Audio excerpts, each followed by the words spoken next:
my cousin worked for IBM, and so it was getting obsolete, so we told the industry. I'm gonna put this here because it works really good. You like celery too, cool.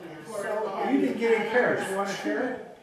big, suitcases size, and they were so heavy. Yeah. Say Merry Christmas. I like my lap. Christmas. Okay. Turkey. Your mom makes amazing turkey, doesn't she? Yeah. Thank you, Rebecca, for making amazing turkey. Yes. And I have to compliment the carvers too. Yeah. This is so fancy. I'm watching that game. Alton Brown taught me how to make scrambled eggs. It's so entertaining.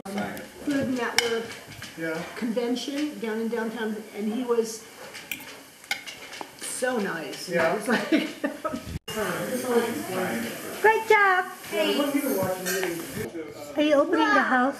You've known George Michael since the 1980s. No, he's putting the guy with the lawnmower together. What No, went through your head when you he's going after Girl. complete shock, and I think the audience in Southern California, where I'm broadcasting from right now, is also in shock. Now, I have a radio show that goes across the Good US job. and Canada, and people cannot believe it. It's like a huge part of their youth has just disappeared because George was such an incredible